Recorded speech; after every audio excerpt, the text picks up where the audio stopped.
Fala pessoal, tudo bom? Mais uma segunda-feira aqui com o atleta e técnico do DHX, Márcio Coutinho. Bom dia, Márcio. Como é que a gente está nessa segunda-feira, primeiro dia de lockdown? Bom dia. Tudo certo também, com exceção desse detalhe, né? Eu acredito que é importante a gente continuar mantendo o nosso foco. Apesar das circunstâncias, elas podem estar sempre colocando a gente por altos e baixos. Essa questão do lockdown é uma coisa que a gente já passou anteriormente. Então, eu acredito que agora fica mais fácil a gente saber como que tem que lidar. Inclusive, já planejei todos os nossos treinos, Uhum. continuando a nossa etapa de preparação. Então, já pensando nessa hipótese que poderia acontecer. Então, todos os treinos eles estão montados de maneira que independem da circunstância que a gente se encontra. Então, a gente vai conseguir continuar mantendo a nossa preparação. Por isso que é muito importante essa questão do planejamento, porque planos eles são feitos para dar errado, né? Uhum. Então, a gente coloca algumas coisas, implementa e aí, de repente, alguma coisa acontece e atrapalha a gente. Então, é muito importante essa questão da resiliência e de ter sempre um plano de contingência, porque nessas circunstâncias, a pior coisa que a gente pode fazer é não fazer nada, é simplesmente se render à situação. Então, ter alguma coisa assim, saber como reagir quando essas coisas acontecem, não como reagir de maneira assim desanimadora, né, mas como responder de maneira adequada para a gente continuar rumo aos nossos objetivos, é realmente fundamental.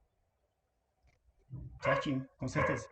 Então, nossa conversa de hoje é uma conversa muito rápida, muito enxuta. Eu vou fazer algumas perguntas e vão ser perguntas bem objetivas mesmo. Eu quero que você responda de forma muito clara, assim, pra, tipo assim, se fosse fazer uma pergunta, essa é a resposta. 2 mais 2 é 4. Vão ser perguntas tipo isso, tá bem? Então vamos, Tá, joia? Eu vou tentar ser o mais objetivo que eu posso. show. Então vamos lá. Primeira pergunta. O que que é Nandu? Nandu são os elementos de dificuldade que compõem a categoria de taolu esportivo. Então, diferente do taolu tradicional, o taolu esportivo, nas categorias avançadas, no caso opcional, que é onde competem os adultos, existe os nandus, que são os elementos de dificuldade, que são saltos, movimentos de equilíbrio específico, alguns movimentos técnicos de solo, que dão uma pontuação ao atleta, que varia de acordo com o elemento que ele está desempenhando, e com o grau de dificuldade. No caso, quanto maior a dificuldade que o atleta executa, maior é a pontuação atribuída a ele. Esses nandus, nas categorias de opcional, eles podem chegar a, no máximo, 2 pontos dado ao atleta. Então, o limite do atleta é conseguir somar 2 pontos dentro da rotina.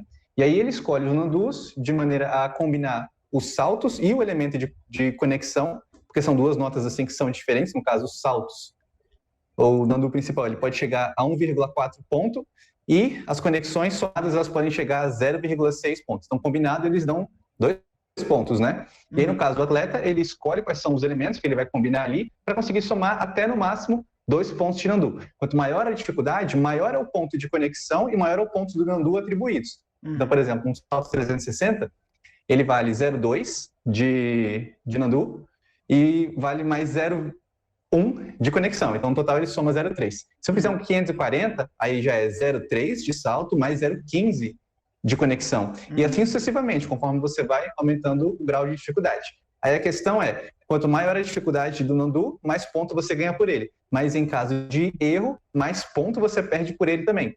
E não tem como você, nos nandus, ultrapassar esses 2 pontos. Por exemplo, colocar pontuação de crédito caso você erre alguma coisa. É sempre no limite 2. Então, Uhum. conseguiu acertar tudo direitinho, você ganha os seus 2 pontos. Não conseguiu acertar alguma coisa, quanto maior a dificuldade do nandu em questão que você errou, mais ponto é tirado da sua nota. Então funciona assim, né? Quanto mais difícil, mais ponto você ganha. Mas ao mesmo tempo, se você erra, mais ponto você perde. Exatamente. Que injusto isso. Pois é, o ônus e o bônus, né? Sim, com certeza. E quando eu vou treinar, assim, como é que eu consigo me preparar para fazer um treino de Nandu, né? Esse treino de saltos? Porque envolve todo o risco e tudo mais, né? É mais preocupante com relação à rotação e tudo mais. Como é que eu me preparo? Dentro do treino de Wushu. Perfeito. A característica mais importante para um atleta conseguir desempenhar os nandus com eficiência é ele ter consistência e competência no momento da competição. Para isso, ele precisa desenvolver muito as características técnicas do Nandu. No caso, o Nandu dele tem que ter o mínimo possível de falhas, de modo que quando ele chegar no momento da competição, ele consiga realizar o Nandu com uma boa qualidade, com uma boa performance e com um risco reduzido de cometer algum erro.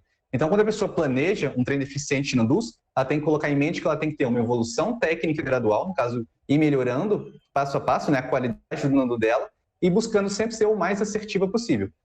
Então, tem atletas, por exemplo, que optam por colocar Nandus treinar e colocar no Taolu Nandus com nível elevado de dificuldade, porém, nem sempre esses atletas, eles conseguem ter a eficiência e a consistência no treino para chegarem tranquilos numa competição. Então, é importante ter em mente que precisa ser um Nandu que você vai conseguir dominar muito bem no período de treino para poder colocar ele no seu Taolu principal de competição. Então, para eu conseguir chegar numa competição e desempenhar bem, eu tenho que treinar bem esse Nandu. E para eu treinar bem esse Nandu, eu tenho que treinar ele regularmente e sempre pensar em questão de consistência e ir evoluindo gradualmente as características técnicas e físicas também daquele Nandu. Então, eu faço uma divisão assim, que os Nandus que são mais difíceis, eu combino eles para treinar de 1 a 2 no máximo por dia, e os outros eu faço, mas eu foco muito em 2. E esses 2 eu trabalho os elementos técnicos dele, com muito educativo, e à medida que os educativos vão ficando bom, eu vou dando mais peso à prática específica do Nandu. Mas sempre assim, tem que ser uma evolução gradual, eu tenho que sentir que eu estou progredindo tecnicamente e em questão de consistência. Então são 2 métricas que a gente olha muito. A questão da qualidade técnica, como que está sendo executado aquele Nandu, e qual é a minha taxa de acerto. Estou evoluindo gradualmente ao longo do treino, está melhorando a minha taxa de acerto. No começo eu acertava metade, agora estou acertando 60%, 70%, 80%. Eu digo que o mínimo que a gente tem que acertar de um Nandu em treino para poder ter a coragem de colocar ele dentro de uma rotina de competição é pelo menos 80%. 90% é o ideal. De cada 10 Nandus que eu faço, eu acerto 9, tá legal. Mas se eu acerto menos que 8, aí eu já considero um pouco arriscado. É melhor você treinar mais, preparar melhor aquele Nandu, para depois pensar e colocar ele dentro da sua rotina. Bacana. E essas 2 métricas, tanto a qualidade quanto essa assertividade, elas têm alguma coisa a ver com a força que eu tenho? Tipo assim, quanto eu consigo saltar mais alto? Se eu saltar mais alto é mais fácil de acertar? Alguma coisa assim? Em tese, sim, no caso. Quanto maior for a sua capacidade física, mais você tem para utilizar ele e facilitar o seu Nandu, né? Porém, a gente às vezes fica muito focado com a questão da impulsão vertical e não dá a mesma atenção para outros detalhes do Nandu, como, por exemplo, a eficiência da saída. Por exemplo, não é só o quão alto eu pulo, mas o quão fácil eu saio do chão. Se é uma coisa que eu gasto muita energia para pular, ou se é algo que eu consegui tornar muito eficiente, consegui fazer treinos específicos que desenvolvem melhor a reatividade do meu corpo para eu conseguir saltar com maior facilidade. Tem a questão da velocidade do chute, quão rápido o chute sobe e desce, o meu nível de flexibilidade para esse chute subir fácil também, não subir muito duro e pesado, o time do meu giro de quadril, o meu eixo corporal do meu tronco, a minha precisão no momento de aterrissagem. Então, tudo isso conta muito. É possível um atleta que salta bem baixo, trabalhando muito bem esses outros fatores, conseguir melhorar muito a qualidade da execução do Nandu dele sem precisar subir 1 centímetro a mais do que ele já sobe. Então, é isso daí. Você entende quais são as potencialidades do atleta, quais são os principais pontos fracos dele, você gerencia os pontos fracos, mas, ao mesmo tempo, você também tenta aumentar, potencializar os pontos fortes deles, de modo que eles se manifestem da melhor maneira na hora da competição. Bacana. E o que é treino de pliometria? E ele pode ajudar nesse quesito, assim, de... talvez eu não tenha força, mas eu tenho uma boa impulsão, alguma coisa assim. O que é esse treino de pliometria? Treino de pliometria é algo que as pessoas elas pensam muito quando associam a treinamento esportivo, principalmente na capacidade de salto, que tem relação com o ciclo de alongamento e encurtamento. No caso, quando a gente alonga a nossa musculatura para realizar um salto, esse alongamento ele estimula, principalmente nas fibras do tendão, um processo de encurtamento rápido. Então, quando eu faço um pré-estiramento do músculo e do tendão, eu consigo acionar algumas fibras ali que conseguem fazer a contração mais forte, mais vigorosa dessa musculatura, conseguindo gerar maior potência durante o meu movimento. Então, o treino de pliometria é um treino que potencializa esse componente, essa capacidade reativa do atleta. Porém, ele nem sempre ele é uma ferramenta muito interessante de você ficar utilizando como fonte primária de preparação. Porque o treino de Wushu, propriamente dito, principalmente o treino de saltos, ele já é uma boa atividade pliométrica. o tempo todo que a gente está realizando algum educativo de salto, que a gente está realizando um Nandu na íntegra, a gente está querendo não fazendo um tipo de pliometria. Então, se eu já faço muito treino de pliometria no meu treino específico de Nandus, às vezes o que eu preciso fazer fora do treino de Nandus, num treino físico direcionado, é fazer o contraponto, é melhorar a capacidade de força, é melhorar o fortalecimento das minhas articulações, é fazer alguma coisa para prevenir lesão, é fazer alguma coisa para equilibrar, tipo, a distribuição de força, a distribuição de capacidade da musculatura agonista, antagonista. Então, nem sempre o treino de pliometria, ele deve ser o primeiro recurso quando você pensa em treino, porque você fica fazendo muita pliometria no treino de Wushu. E aí você faz mais muita pliometria fora, pode ter que isso gere uma certa sobrecarga, principalmente nos seus tendões e nas suas articulações. E aí isso, com o tempo, vai te gerar dor e vai reduzir a sua eficiência no treino. Então, é muito uma questão de balanço. Alguns atletas que precisam mais vão se beneficiar muito de um treino de pliometria mais comum ao longo da temporada. Outros que já têm uma capacidade de salto muito boa, nem sempre eles precisam investir mais tanto assim em pliometria. Às vezes, algum outro trabalho auxiliatório vai trazer mais benefícios para ele. Ah, legal. Muito bacana. E com relação a ser atleta, né? Por exemplo, eu comecei a treinar agora, sou iniciante no Wushu e gostaria de ser atleta. Ser atleta tem alguma coisa a ver com ser mais graduado? Por exemplo, na minha escola tem, sei lá, 10 faixas. Aí eu posso pensar em ser atleta depois de, sei lá, da quinta ou da sexta faixa? Tem alguma coisa a ver isso? Ser atleta com exame de faixa? Não tem uma relação direta. Assim, no caso, você é atleta independente da faixa a qual você pertence. Porém, para uma pessoa que está iniciando assim no Wushu, eu recomendaria que ela focasse primeiramente na graduação dela dentro da escola dela, né? No caso, no passo a passo das faixas. Porque as faixas, elas são organizadas de modo que o praticante, quando ele inicia a prática do Wushu, ele vai aprender uma série de conteúdos básicos que são fundamentais para o desenvolvimento dele a longo prazo, né? Então, quando ele entra ali na faixa branca, na segunda faixa, na terceira faixa, ele está aprendendo alguns fundamentos básicos que vão ser muito importantes para ele. Logo, se ele fica muito preocupado com competição, muito preocupado com o rendimento esportivo, a tendência é que você especializa muito cedo, acelera muito esse processo e acaba perdendo essa parte de criação de um fundamento básico sólido, que vai te ajudar muito na sua carreira a longo prazo. Então, quando você está começando, eu sugiro que você foque muito justamente nessa parte do aprendizado dentro da sua escola, utilizando o próprio sistema de graduação para ir melhorando. E assim, depois de um ano, mais ou menos, 6 meses, um ano e pouco, você já começa, talvez, a ver a possibilidade de participar de algumas competições mais com o intuito de ganhar experiência, de vivenciar, ter uma vivência esportiva ali e ver qual a experiência que você tem.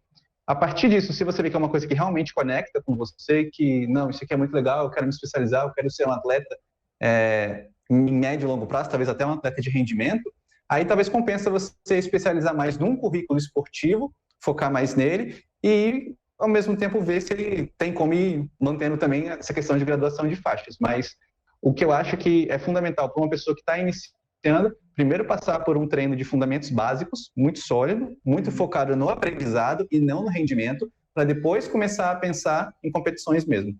Então, a relação é mais ou menos essa, não tem uma relação direta, mas o processo de aprendizado ele é o primeiro passo para você pensar em ser um atleta no futuro. Então, eu começaria primeiro com as faixas mesmo. Interessante. E depois que eu passei por todo esse trabalho de base, né? Eu graduei, eu fiz tudo certinho da minha escola e agora eu quero competir. Quais competições eu posso buscar, assim, se eu moro em algum estado, existe algum estadual, existe algum campeonato, tipo assim, que todo ano acontece, que eu posso ir lá, me inscrever e fazer parte dessa competição, assim? Quais são as competições que o Wushu proporciona, o Brasil proporciona, né, pro Wushu? Perfeito. Existem várias competições abertas, amistosas, que às vezes são organizadas por escolas de Wushu ou até mesmo por federações. E essas competições, elas são bem abertas, assim. Então, às vezes, tem várias categorias diferentes, que são uma excelente oportunidade para a pessoa vivenciar, ter uma boa experiência esportiva. Quando ela pensa já mais em rendimento, em classificação para competições maiores, o primeiro passo é competir na competição estadual, nas seletivas estaduais. Porque é a partir delas que, por exemplo, os campeões e os vice-campeões, eles são classificados para disputar o Campeonato Brasileiro, que é o maior campeonato em nível nacional que se tem. Acontece uma vez por ano. No Campeonato Brasileiro, você conseguindo uma boa colocação ou tendo uma apresentação de bastante destaque, você recebe um convite para participar do primeiro treino de seleção, que faz parte do processo seletivo para competições internacionais. Quando você participa do treino de seleção, eles vão então estar avaliando você, acompanhando o seu desenvolvimento, direcionando você para quais categorias e rotinas você deve praticar. E aí, ao longo desse processo seletivo, eles selecionam os atletas para representar o Brasil em campeonatos sul-americanos, pan-americanos e campeonatos mundiais, dentre outros que aparecem ao longo da temporada esportiva. No caso, quanto mais o atleta participa desse tipo de competição, melhor ele vai ficando posicionado no ranking nacional dos atletas, que é uma outra forma de avaliação também que está sendo implementada agora pela Confederação Brasileira de Kung Fu Wushu, que vai estar sendo utilizada para poder selecionar atletas para esses eventos internacionais. Então, esse normalmente é o caminho. Não tem muito segredo, não. O segredo é você ser competente, é você participar, fazer aquilo que você tem que fazer bem feito, ser notado, e aí as portas elas começam a ser abertas para você. Bacana. É treinar e aparecer, né? É isso. Treinar, fazer... Exatamente. Ser bom nisso, né? E começar a aparecer. E quando eu treinei bastante, assim, eu escolho qual categoria eu posso ir? Por exemplo, eu gosto mais de Chanchuan, ou eu gosto mais de Nanchuan. É uma coisa que eu tenho a liberdade de escolha? Ou eu sou designado para isso? Tipo assim, quando eu chego, por exemplo, na seleção brasileira, eles vão me dizer o que eu tenho que fazer? Normalmente, você já, dentro da sua escola, com o seu técnico, com o teu professor, vocês já decidem qual é a sua categoria, qual é a linha que você vai se especializar. No caso, a gente tem algumas ramificações dentro do Wushu. Por exemplo, tem no Wushu Taolu esportivo, né? Se você for do tradicional, aí vai ser normalmente a linhagem da sua escola ou algum outro estilo de tradicional que também tenha, que seja ensinado ali, como estilos de animais e por aí vai. No Taolu esportivo, são 3 bases fundamentais, que é internos, que é o Taiji Chuan, tem a parte de norte, que são os estilos de Chanchuan, de Jianshu, de Daoshu, Gunshu, Qianshu, né? Lança, espada. E tem a parte sulista, que são os estilos de sul, são 3 grandes estilos. Na parte de norte, você ainda divide em 2, né? Normalmente a pessoa que faz Chanchuan, ou ela treina também espada e lança, que é uma arma curta e uma arma longa. Então ela treina ou espada e lança, ou ela treina facão e bastão. E aí fica muito da decisão do atleta do que ele vai querer começar competindo. Então, normalmente, por exemplo, para crianças, você sempre começa com categorias do norte. A partir da categoria infanto-juvenil, aí elas têm a decisão de poder ir talvez para o interno ou também para a categoria do sul.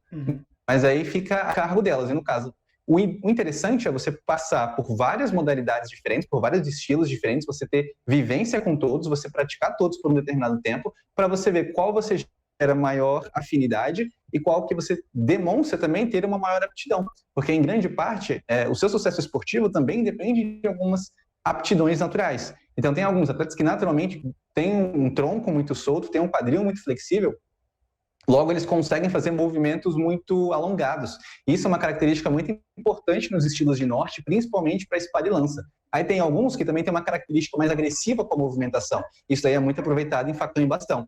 E tem aqueles outros alunos que não fazem movimentos assim tão amplos, mas eles têm uma grande capacidade explosiva. No caso, eles fazem movimentos, sim, bem explosivos. Eles têm uma energia que combina muito com os estilos sulistas, como Nanchuan, Nandao, Nangon, que é punhos do sul, facão do sul, bastão do sul. Então, a pessoa percebe que ela tem uma afinidade e uma capacidade, um potencial de manifestar, assim, uma competição boa se ele for competir em sul, né? Então, fica interessante por esse lado.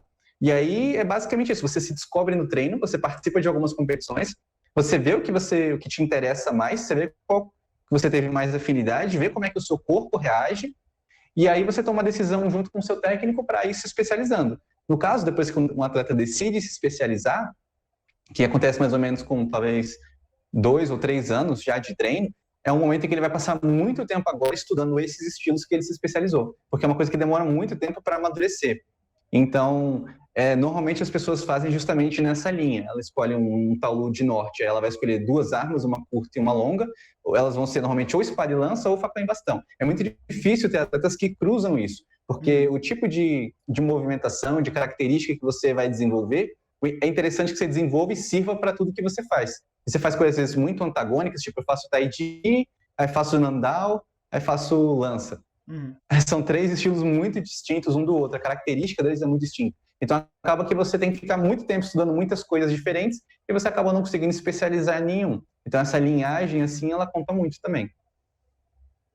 Bacana, bacana, muito, muito legal, assim, né? Eu acredito que também o desejo, né, da pessoa de gostar mais de alguma coisa, ela conta bastante para ser um bom atleta, né? Não adianta fazer uma coisa que, Sim, eu não gosto de fazer isso. Não tem como, né? Não tem como a pessoa ser um bom atleta se ela não gostar do que ela faz, se ela não amar o que ela faz.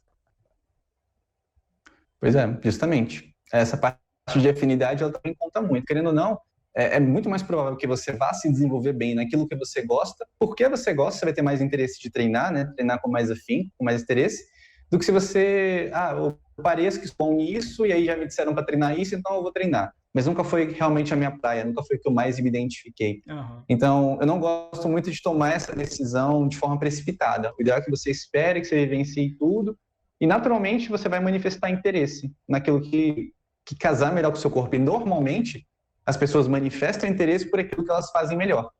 Aí a gente tem aquele paradoxo, né? Você não sabe se a pessoa manifesta interesse por aquilo que ela faz melhor ou ela faz melhor porque ela manifesta interesse Aham. prévio naquilo. Mas Sim, talvez sejam as duas coisas combinadas. Então vale a pena a pessoa justamente vivenciar tudo para só depois de um tempo tomar uma decisão mais firme com o que ela vai se especializar. certinho. E então eu decidi o que eu vou fazer. Eu gostei das competições que eu participei e agora eu quero me transformar num atleta de alto rendimento. Não, eu quero treinar para ser isso. Já escolhi minha categoria e vou começar a seguir esse caminho. Quando eu chegar numa competição, eu vou precisar de equipamento. Onde é que eu posso conseguir esses equipamentos? Tem algum equipamento específico? Tem algum lugar onde eu possa comprar mesmo, algum lugar na internet, alguma coisa assim? Roupas específicas, né? Precisam ser roupas definidas? São roupas diferentes de Chanchun e de Nanchun? Como é que funciona isso? Sim, no caso do equipamento para competição, você basicamente tem o seu Uifu, que é literalmente roupa de competição, né? Uhum, E elas têm características, por exemplo, do Taiji, eles é um Ifu comprido assim de mangas longas. No Chanchen, ele para com a manga, ela vem até o cotovelo, e no Nanchen é sem mangas. Com a diferença de que no feminino, o Nanchen, ele é com manga também, igual no Chanchen, uhum, porém a gola ela é mais aberta.